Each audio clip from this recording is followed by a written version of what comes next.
On our newscast tonight, first an agreement to resume family reunions and now possible movement on a resumption of tours to the Mount Geumgang resort in the north. Seoul makes a counteroffer to Pyongyang, calling for talks on the matter in early October. The operator of the stricken Fukushima nuclear plant acknowledges it cannot handle a radioactive water leak at the site by itself.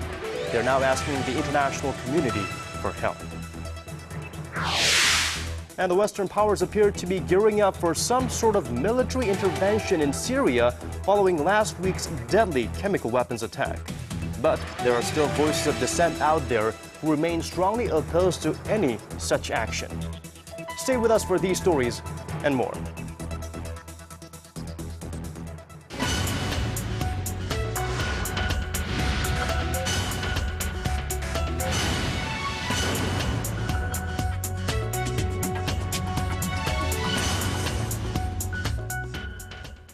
It is 2 a.m. in Los Angeles, noon in Damascus, and 6 on a Tuesday evening here in Seoul. Welcome to Early Edition at 6. I'm Kim Hyun-ji, filling in for Moon Geon-young. And I'm Daniel Che. Thank you for joining us. We begin with the latest developments in inter-Korean relations. First came an inter-Korean agreement to reopen the shuttered Kaesong Industrial Complex, followed by another agreement to hold reunions for families separated by the Korean War. And today, in the most recent of conciliatory moves, the South Korean government has proposed holding talks in early October on reopening the Mount Geumgang resort to South Korean tourists. This is 1 week later than the date initially proposed by Pyongyang. Our Kim Ji-yeon reports. The South Korean government has offered October 2nd as a date to hold working-level talks with North Korea over the reopening of the Mount Geumgang resort to South Korean tourists. South Korea's Unification Ministry sent a statement to the North on Tuesday afternoon through its communication channel at Panmunjom. North Korea has not yet responded to the counteroffer. Unification Ministry officials cited technical reasons for the proposed date in early October, which comes 1 week after the date proposed by the North.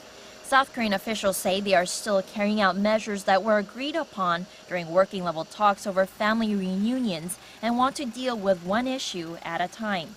They also pointed out that preparations for a resumption of operations at the Kaesong Industrial Complex are also underway. Seoul has arranged for a group of inspectors to head to Mount Geumgang for 2 days starting Wednesday, where the family reunions are to take place late next month. The South Korean government regards the reopening of the Mount Geumgang tour issue as being separate from the reunions of the separated families, while Pyongyang has tried to lump them together. South Korean tours to the Mount Geumgang resort were suspended in 2008 after a South Korean tourist was shot dead by a North Korean soldier. Kim Ji-yeon, Arirang News. There is still little known about the visit by China's top nuclear envoy Wu Dawei to Pyongyang this week.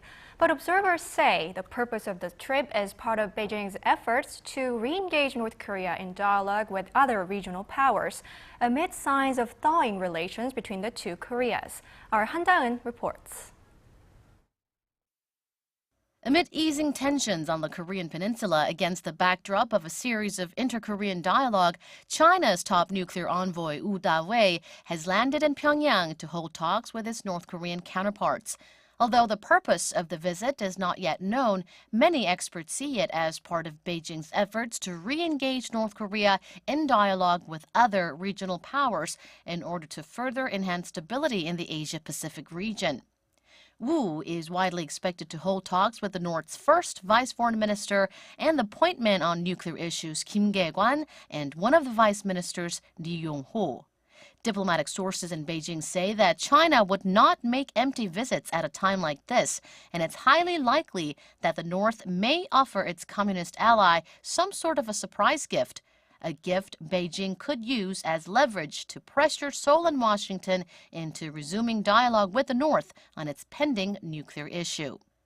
And as his visit comes before marking the 10th year since the stalled six-party nuclear talks began, experts also say that reopening of the multilateral talks could be on the table. The need for resumption of the six-party talks already seems to have been discussed between the two sides when Vice President of the People's Republic of China, Li Yuanchao, visited Pyongyang in July. I believe the details of the talks will likely be addressed this time. However, some experts point out it won't be easy for China to bring the North and other regional powers, especially the U.S. and Japan, together, as the two nations firmly assert that North Korea should first show promising behavior before nuclear talks can resume. Meanwhile, U.S. point man on North Korea policy Glyn Davies and Assistant Secretary of State for East Asian and Pacific Affairs Daniel Russell will embark on an Asia trip to South Korea, China, and Japan early next month. 한다은, Arirang News. Moving on to other stories, South Korean Defense Minister Kim Kwon-jin is scheduled to visit Brunei on Wednesday to attend the second ASEAN Defense Ministers Meeting Plus. During his two-day visit, Kim is expected to discuss cooperative measures to counter security threats on the Korean peninsula with defense ministers from the ASEAN region. On the sidelines, Kim is also likely to hold a one-on-one with U.S. Defense Secretary Chuck Hagel and discuss the timeline for transfer of wartime operational control, or OPCON, from Washington to Seoul. Amid continued nuclear and missile threats from the north, South Korea has suggested postponing the OPCON transfer set for 2015, but the U.S. has yet to give an official response.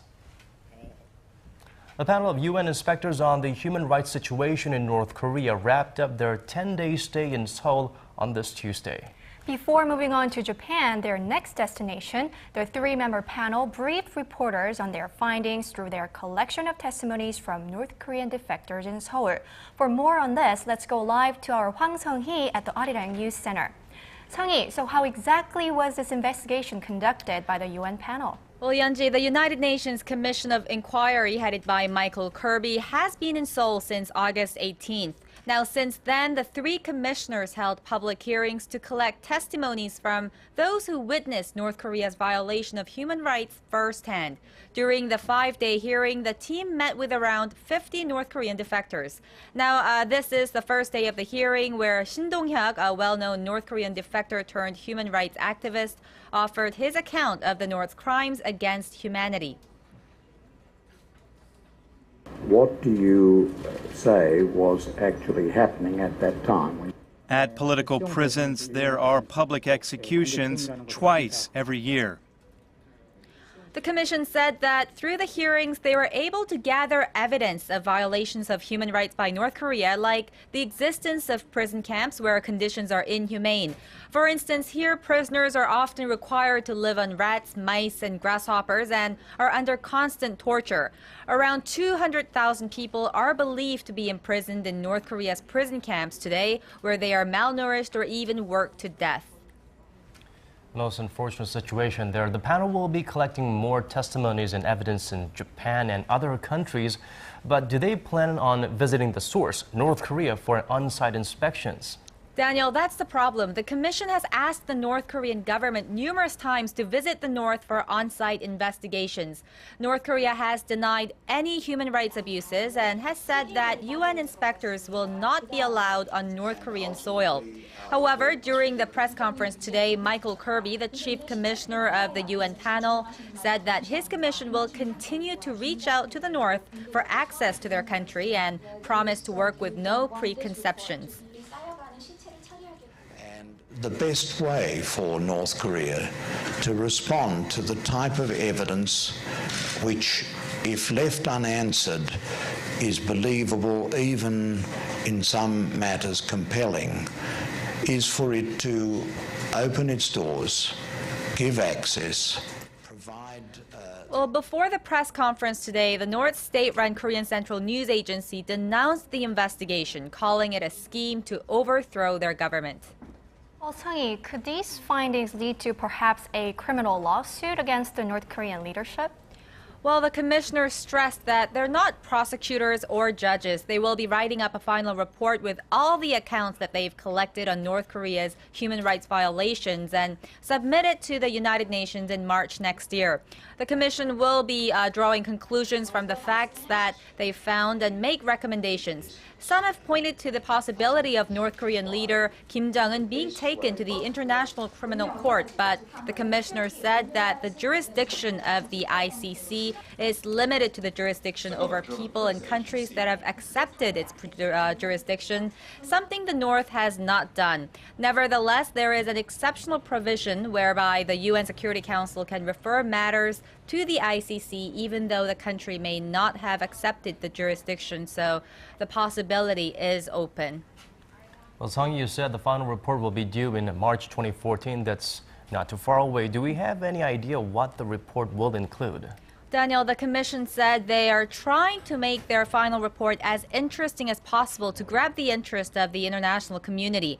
They hinted that the report may be circulated in digital, electronic, and visual forms of vivid and succinct testimonies. The commissioner said that they are the eyes and ears of the international community and said that they are obligated to try to get the international community to understand the enormity of the issue. That was Arirang's Hwang Sung-hee on the United Nations probe into North Korea's human rights violations. Switching gears, concerns are rising that contaminated water leaking from Japan's crippled Fukushima nuclear power plant could have long-lasting effects. And Tokyo is reaching out to foreign experts for help. Our Song Ji-sun reports. TEPCO, the operator of the stricken Fukushima nuclear plant, is seeking help from foreign decommissioning experts on how to deal with highly radioactive water leaking from the site. This, as the Japanese government is pushing for greater involvement in the cleanup after TEPCO acknowledged last week that hundreds of tons of contaminated water had oozed out of the storage tanks that were assembled after the 2011 nuclear meltdowns at the site. Visiting the plant Monday, Japan's Trade and Industry Minister Toshimitsu Motegi said he would use money from a multi-billion-dollar emergency reserve fund to set up a task force that will take over the cleanup efforts and oversee operation. With Japan's foreign minister recently visiting Chernobyl to apply lessons learned from there to Fukushima, Russia has repeated its offer to help Tokyo, saying the cooling and decommissioning of the station will have to include technologies developed outside of Japan if the cleanup is to succeed. Meanwhile, Tokyo still hasn't responded to Seoul's request made 2 weeks ago for details on contaminated water, including the intensity of radiation leak. China is also closely following developments at Fukushima. China has maintained that it may want to conduct checks in waters near the facility and assess the impact of the nuclear accident on the Western Pacific. Song Ji-sun, Arirang News. The Japanese government is growing more vocal about its intent to improve ties with neighboring countries, including Korea and China. Prime Minister Shinzo Abe said on Monday that he wanted to hold summit talks with Korean President Park Geun-hye and Chinese President Xi Jinping. The latest proposal comes a week after the Japanese foreign minister suggested to the Korean ambassador in Tokyo that President Park and Prime Minister Abe meet next month on the sidelines of the G20 summit in Russia. Officials in Seoul said any talks at most would be informal and brief. China is not keen to hold a summit with Japan either. In response to Abe's request, Chinese Deputy Foreign Minister Li Baodong said Japan's request for high-level talks was not genuine and that Tokyo should first stop with empty talks. Some strong words for Damascus from Washington. U.S. Secretary of State John Kerry has accused the Assad regime of using chemical weapons and warned that it will be held accountable for its actions. In line with his comments, it seems as though a military strike against Syria from Western powers could come as early as this week. Oh Jin-ju reports. The United States has strongly condemned Syria for its use of chemical weapons, calling it, quote, undeniable and inexcusable. Let me be clear. The indiscriminate slaughter of civilians, the killing of women and children and innocent bystanders by chemical weapons is a moral obscenity In a press briefing Monday, U.S. Secretary of State John Kerry indicated there will be an international response to what's happening in Syria in the coming days. President Obama believes there must be accountability for those who would use the world's most heinous weapons against the world's most vulnerable people. Nothing today is more serious, and nothing is receiving more serious scrutiny. With Kerry's remarks, it now seems more likely Western powers, including the U.S., Britain, and France, are edging toward a military strike against Syria. They're known to have agreed to cooperate in a military action even without the backing of the UN and attack major Syrian facilities using cruise missiles fired from Navy warships. The London-based Financial Times quoted an unnamed senior Western official as saying the three countries are eyeing a series of one-off strikes on Syrian President Bashar al-Assad's military assets to send a clear message that the international community would not tolerate the use of chemical weapons in modern warfare. However, the official added that these nations are not planning to intervene in the Syrian civil war. On the other side, countries like Iran and Russia, allies of the Syrian government, warned that a military attack would be a terrible mistake. If anybody thinks that bombing and destroying the Syrian military infrastructure and leaving the battlefield for the opponents of the regime to win would end everything, that is an illusion. The Russian foreign minister also made it clear that the use of force without UN Security Council approval would be a grave violation of international law. Oh Jin-soo, Arirang News. So, with it looking increasingly likely that Western nations will launch some kind of military action against Syria for its alleged use of chemical weapons against civilians, the focus is now on what exactly can be done. Kim Hyun-bin reports. What options do Western powers have in Syria? The most likely course of action will be airstrikes against key targets, and probably without the backing of the United Nations. UN approval for action against Syria is considered highly unlikely, with veto-wielding Russia a staunch supporter of President Bashar al-Assad. Another option will be for the US and its allies to go through NATO and convince the Arab League to give them diplomatic cover. The last option is to launch strikes almost entirely alone, but experts say these two options will be illegal under international law. Destroying key chemical weapon sites in Syria will be more difficult than scrabbling a few fighter jets, as the regime has strong air defense systems and could easily shoot down the planes. Analysts say B-2 stealth bombers will be a good option, as they are powerful and capable of evading anti-aircraft defenses. Another course of action will be using unmanned drones, destroyers, and submarines stationed in the region. The use of Tomahawk land attack missiles is another option, as they are extremely accurate. Experts also say that if the West goes ahead with a bombing mission, it will probably be conducted at night to keep civilian casualties to a minimum. Kim Hyun-bin, Arirang News. And on the nation's economic front, Finance Minister Hyun Oh-seok is trying to reassure the public that the government is keeping a close eye on the economic and financial situations at home and abroad amid the ongoing uncertainty in Asian markets. At a ministerial meeting Tuesday, Hyun warned against groundless claims about the seriousness of the situation, reiterating that Korea has a current account surplus and a flexible currency exchange rate, unlike other countries in the region. He added that major investment banks say Korea's economic fundamentals are in good shape. Korea's consumer sentiment stayed flat for the third straight month in August as uncertainties prevail in the country's economy.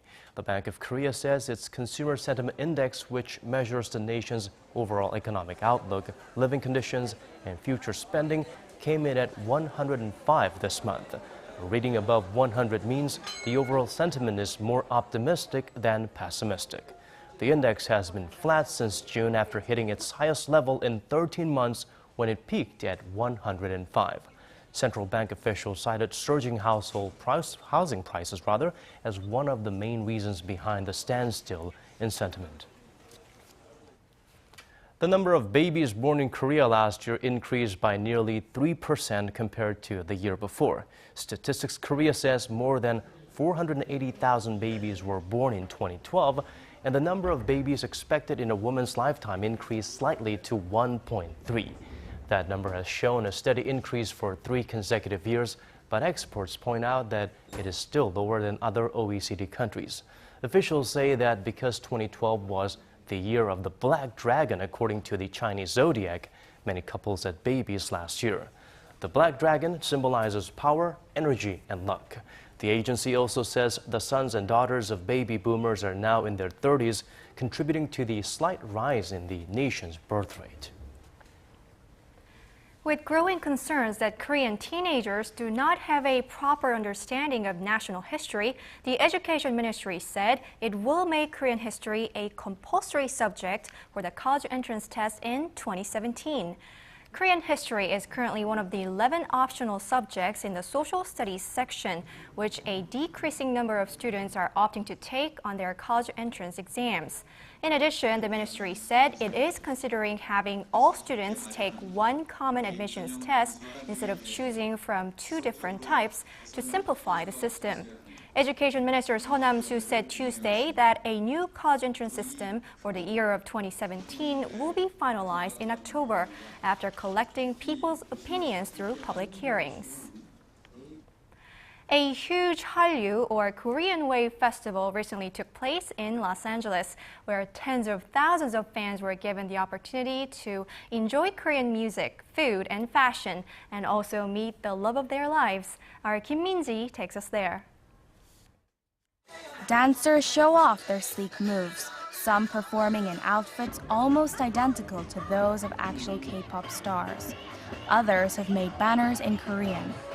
We are at K-Con, the largest Hallyu event ever to be held overseas, that opened in Los Angeles last weekend. The 2-day event drew more than 20,000 fans and spectators, all of whom were looking for a special experience. Flew here all the way from Philadelphia, Pennsylvania. We're waiting here for Teen Top, the fan meeting. We're really excited about it. The fans scream with joy as they finally get a chance to see their beloved K-pop heroes up close and in person. The Hallyu stars wave back and enthusiastically greet their fans. Some 75 Korean companies, including food and automobile industries, also took part in the event to promote Korea. With various interesting programs throughout the event, the fans were completely mesmerized by the wonders of Hallyu, along with its addictive music, dance, and food. So it's called bimbap. That's how you say it. I got the fried rice version, so it's spicier, but it's really delicious. The festival came to an end on Sunday with spectacular performances by K-pop stars G-Dragon, Crayon Pop, and EXO. K-Con is scheduled to take place in Japan, China, and other Southeast Asian countries next year as part of Korea's efforts to further promote and spread the Hallyu boom across the globe. Kim Min-ji, Arirang News.